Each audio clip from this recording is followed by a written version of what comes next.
जागृति के प्रथम चरण में शूद्र है, अल्पज्ञ है, सेवा करे समर्पण के साथ। सेवा समर्पण से विधि जहाँ थोड़ा संयम उन्नत हुआ, विधि जागृत हुई, तो वही वैश्य है। ये साधना के क्रमोन्नत सोपान है।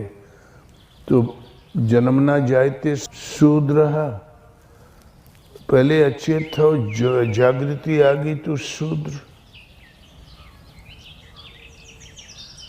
संस्कारात् दुजुच्यते, वेदाध्यायी भवेत विप्र ब्रह्म जानेति ब्राह्मणः। स माने परमात्मा, उसका आंशिक आकार आपके हृदय में प्रवाहमान हो गया, वो द्विज है। द्वि माने द्वैत, द्वि पर विजय करने की क्षमता वाला है, द्विज है। भगवान जब जागृत हो बताएंगे, उठाएंगे, बैठाएंगे, चलाएंगे। उस परमात्मा से सीधा परिचय अपौरुषेय वाणी है, उसका नाम वेद है। उस वेद का अध्ययन करने वाला भगवान चाहते क्या, कहते क्या, समझते हुए आगे बढ़ने वाला विप्र है। वो भली प्रकार ब्रह्म के परायण है। उनके संरक्षण में चलते हुए जहाँ मूल का स्पर्श किया, उसे जाना, तो ब्रह्म जानेति ब्राह्मणः। यही सदगुरु का स्वरूप होता है, यही ब्राह्मण है। इसलिए आदि ब्राह्मण सब पारिवारिक संबंध अच्छे नहीं थे, लेकिन है चोटी के महापुरुष वैदिक ऋषि जितने भी हैं, चाहे व्यास हो, चाहे सुख हो, चाहे वशिष्ठ हो, चाहे विश्वामित्र हो, चाहे नारद हो, चाहे वाल्मीकि हो, तो बभना बेदर्दी अचरा पकड़ के, ये बड़े निष्ठुर होते हैं। साधक मार मार मम्मी याद करते, जाने नहीं देते। वो बड़े बेदर्दी कड़ाई से साधना में आगे काम चलाते हैं। इसलिए बेदर्दी अचल जो स्थिर है परमात्मा, उनके स्वरूप को पकड़ के, जोरत गठिया हमारी, अचल है, असीम है, अनंत है परमात्मा, उनसे गांठ जोड़ देते हैं। सखी सब पारत गारी, उस समय सखी सब पारत गारी से कह शत्रुवे संति निजे इंद्रियानी। शंकराचार्य से शिष्यों ने पूछा कि दुनिया में शत्रु कौन? बोले अपनी इंद्रियां, और जीत ली जाती है। तानेव मित्राणी जीतानी आनी, यदि जीत ली जाए तो मित्र बनकर मित्रता बरतती है, परम कल्याण करने वाली होती है। इंद्रियां ही शत्रु, इंद्रियां ही मित्र। भगवान कृष्ण कहते हैं, अर्जुन, जिस पुरुष के द्वारा मन से इंद्रियां जीती गई है, उसके लिए उसी की आत्मा मित्र बनकर मित्रता बरतती है, परम कल्याण करने वाली होती है। और जिसके द्वारा नहीं जीती गई, उसके लिए उसी की आत्मा शत्रु है, शत्रुता बरतती है, अधोगति और नीच योनियों में फेंकने वाली होती है। अर्जुन, आत्मा ही शत्रु है और आत्मा ही मित्र। ये संयत हो गई तो सखी, सदा साथ निर्वाह करने वाली। सखी सब पारत गारी, ये बिल्कुल चिंतन में सहयोग करने वाली हो गई। लेकिन भजन पथ शुरू हुआ है। भजन संस्कार में क्या क्या लिखा, वैसी परिस्थिति खड़ी हो जाएगी। विधि गति बाम कछु समुझ परत ना, विधि माने होनी, प्रारब्ध की गति बाम, कछु समझ परत नहीं। भगवत पथ में रुकावट बाहर कोई नहीं। जैसा संस्कार वैसी व्यवस्था होती जाती, ऊपर नीचे, कुछ समझ ही में नहीं पड़ता। बैरिन भई महतारी, शरीर का जन्म माताओं से, लेकिन शाश्वत स्वरूप का जन्म भक्ति ही माता है। और मैं ही बीज रूप से पिता हूँ। भक्ति पथ कठोर है, भक्ति का पंथ कृपाण की धार का चलना है। वो हर हालत में उस कसौटी पे खरा देखना चाहती है। बैरिन भई महतारी, रोए रोए मोरी अखियां पहुंचत, घर वासे देत निकारी। जब विधि गति में कुसंस्कार आए तो राम को वनवास हो गया, युधिष्ठिर को वनवास हो गया, लेकिन भगवान पर टेक के पक्के थे कामयाब। जहाँ विपरीत संस्कार आता है तो साधना में विघ्न होने लगते हैं, तो भगवान ढाढ़स बंधाते हैं, घबराना अब ठीक हो जाएगा। वो रुलाती है, फिर साधना में थोड़ा सहयोग दे देते हैं, फिर उत्साह वर्धन हो जाता है।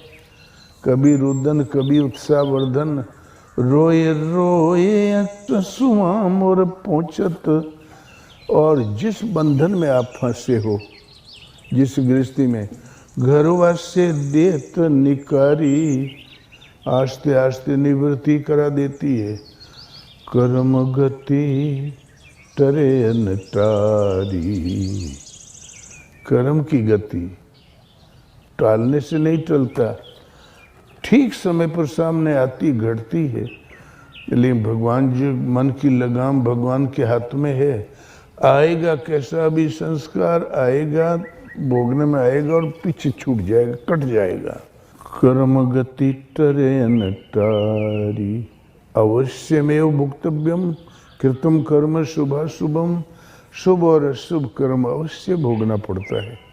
आएंगे जरूर, नहीं पीछे हटता चला जाएगा। भगवान ले चले, साधु को क्या मालूम भगवान कहाँ रहते हैं। गवन कराए पिया ले आए, इत उत बाट निहारी। भगवान ने इस प्रकृति के द्वंद से छुड़ा के ले चले, जिसे प्राप्त करने पर जीव की प्यास सदा के लिए मिट जाती है।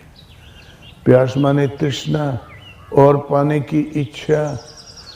भगवान के आगे कोई सत्ता है ही नहीं, तो इच्छा भी करेगा तो किसकी। इसलिए परमात्मा के एक नाम प्रिया, प्रीति का सर्वोपरि माध्यम होने से प्रियतम, तो गवन कराए पिया ले आए, इत उत पंथ निहारी। इत माने दो ही तो रास्ते हैं, प्रवृत्ति मार्ग निवृत्ति मार्ग, और तो कोई मार्ग ही नहीं है।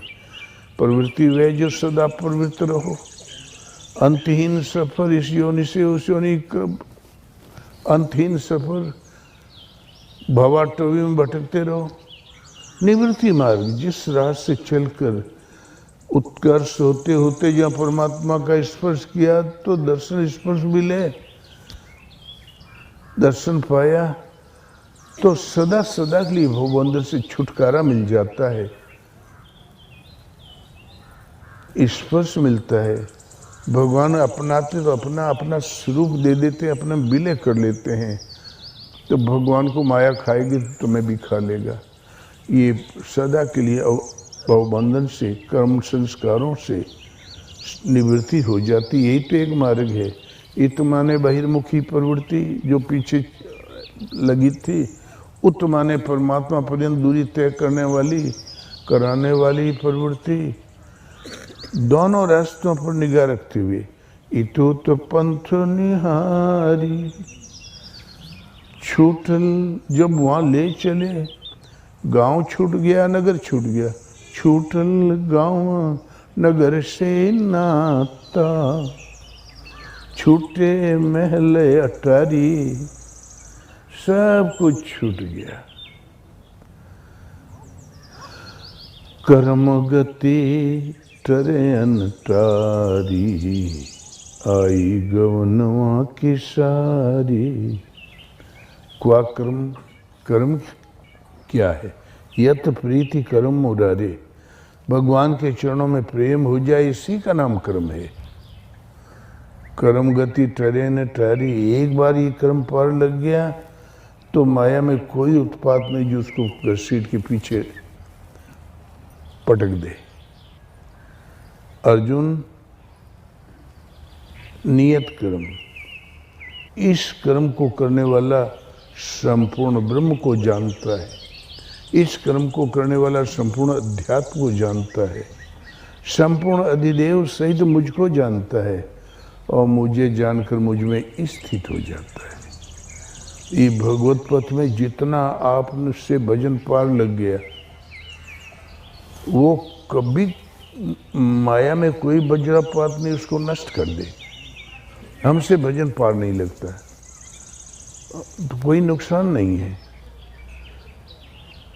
भगवान कृष्ण कहते हैं, अर्जुन, इस परम कल्याणकारी कर्म को करने वाला कभी दुर्गति को प्राप्त नहीं होता। अगले जन्म में जहाँ साधना छूटी, उसके बुद्धि संयोग को प्राप्त कर लेता है और फिर साधना यथावत आगे चलने लगती है। फिर अगले जन्म में आकंठ विषयों में डूबा हुआ होने पर भी श्रीमान लोगों कुल में जन्म लेता है। आकंठ विषयों में डूबा हुआ होने पर भी अनायास ही पिछले जन्म के बुद्धि संयोग को प्राप्त कर लेता है। जहाँ साधना छूटी थी उसके बुद्धि संयोग को, फिर साधना यथावत चलने लगती है।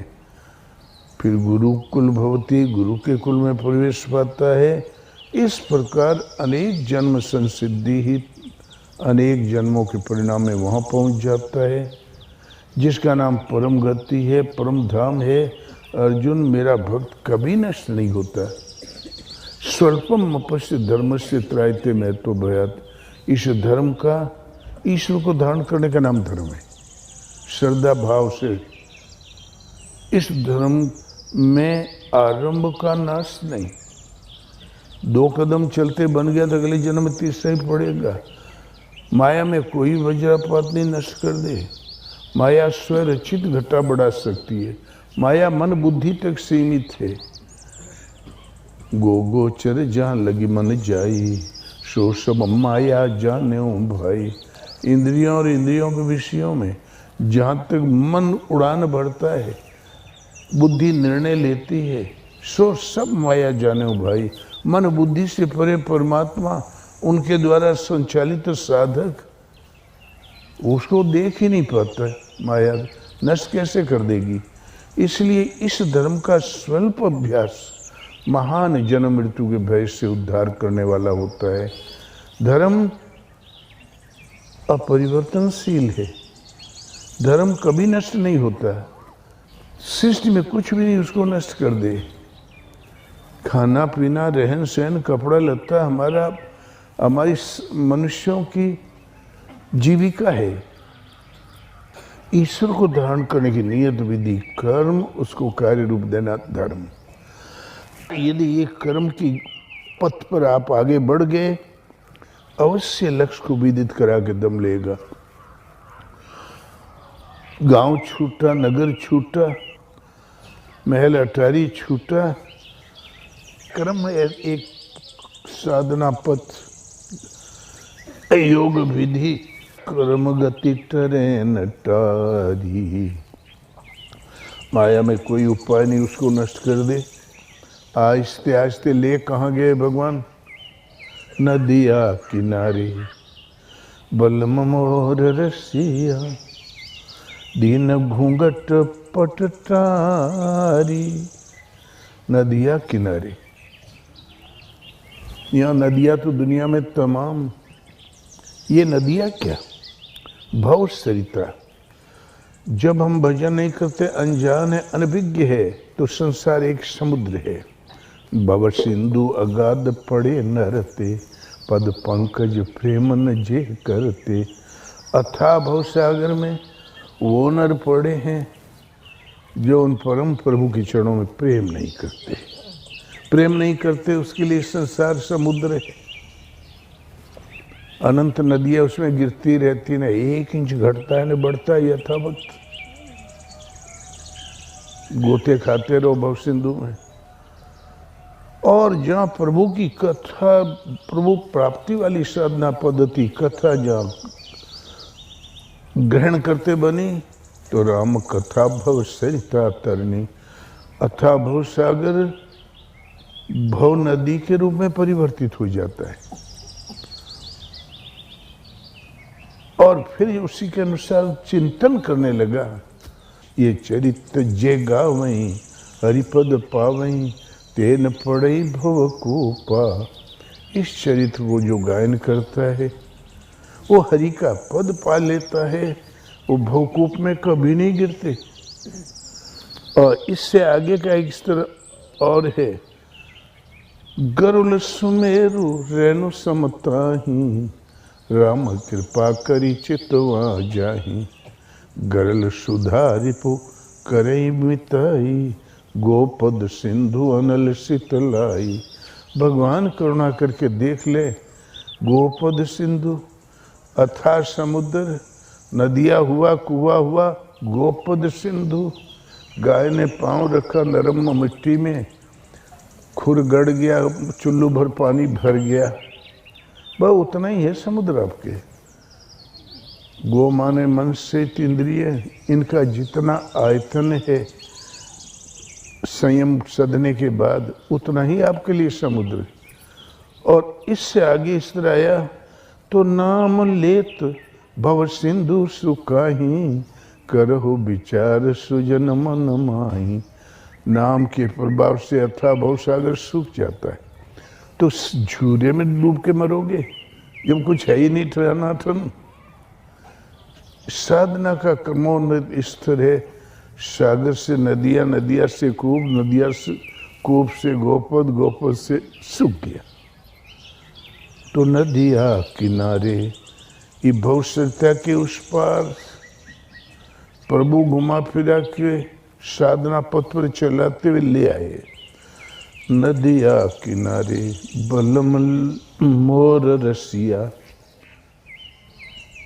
ओ सबसे प्रेमास्पद प्रभु, उनसे आगे जिससे स्नेह करे कोई नहीं। साईं मोर रसिया, वो साईं है सबके मालिक। तो नदिया किनारे साईं मोर रसिया, सारे रस से संयुक्त, सौम्य रस, वीर रस, भक्ति रस, ब्रह्म पीयूष, ब्रह्मामृत, उस रस के दाता। दीन घूंघट पट टारी, घुटे हुए घट के पट टाल दिया। दुनिया में शरीर पर तो कपड़ा डालो न डालो, घूंघट न डालो तो घूंघट न डालो तो घूंघट न, ये क्या घूंघट है? माया का पर्दा। परमात्मा और हमारे बीच में रुकावट है माया का आवरण। वो घट में है, हृदय में है। घट में जो माया का पर्दा पड़ा था वो हटा दिया। जब पर्दा हटा, माया रही नहीं गई। कहत कबीर सुनो भाई साधो, कबीर कहता संतो ध्यान दो, नैहर कौन हमारी। नैहर एक तो सबको जहाँ बच्चों का जन्म होता बिटिया उनका, लेकिन इस पथ में प्रतीक शब्दार्थ है। नैहर माने नेह का अपहरण करने वाले, अब कोई नहीं बचा। नेह निभाया ही सरे, छोड़े सरे ने आन, तन दे धन दे शीस दे, नेहन दीजे जान। नेह माने स्नेह, प्रभु से जो स्नेह की डोरी लगी थी, लो लगी थी, उसका अपहरण करने वाला ने काम, क्रोध, मोह, लोभ, मद, मत्सर कुछ भी नहीं बचा। नैहर कौन हमारी, भाई सबसे हम न्यारी। सबसे हम अलग हो गए। स्नेह को अपहरण करने वाला, प्रकृति में किंचित भी कुछ भी नहीं बचा। माया रही नहीं गई तो हम सबसे मुक्त हो गए। तो भाई सब सो हम न्यारी। भजन शरीर नहीं करता, शरीर तो एक मकान है। बड़े भाग्य मानुष तन पावा, बड़े भाग्य से मिला है। इस मानुष तन का कौन सा बड़ा भाग्य है? मरना जीना खान पान लड़के बच्चे तो हर जोनी में हो रहा है। बड़ा भाग्य क्या कि साधन धाम मोक्ष कर द्वारा पाइन जे पर लोक संवारा। ये साधन धाम है। कौन साधन जो मोक्ष पर्यंत दूरी तय करा दे, वो साधन का धाम है। इस शरीर मोक्ष का दरवाजा है। ऐसे दुर्लभ तन को पाके जिसने निजी परलोक को नहीं संवारा, सो परत्र दुख पावई सिर धुनि धुनि पछताई। काल ही कर्म ही ईश्वर ही मिथ्या दोष लगाई। वो जन्मांतरों में दुख पाता है, सिर धुन धुन के पछताता है। काल कर्म ईश्वर को व्यर्थ दोष देता है। यदि मनुष्य शरीर उपलब्ध है तो सब दोष उसी का है। इसलिए भजन शरीर नहीं करता। आप स्त्री हो चाहे पुरुष हो, माताएं भजन करें चाहे कोई बच्चे, पुरुष, इष्टोन्मुख लगन जागृत हो जाती, वो भजन करवा लेती। लौ रूपी लड़की जब देवी संपर्क से युक्त है तो परमदेव परमात्मा पर्यंत दूरी तय कराती है। सत्य को धारण करने वाली हो जाती है। सत्य रूपी साड़ी पा गई।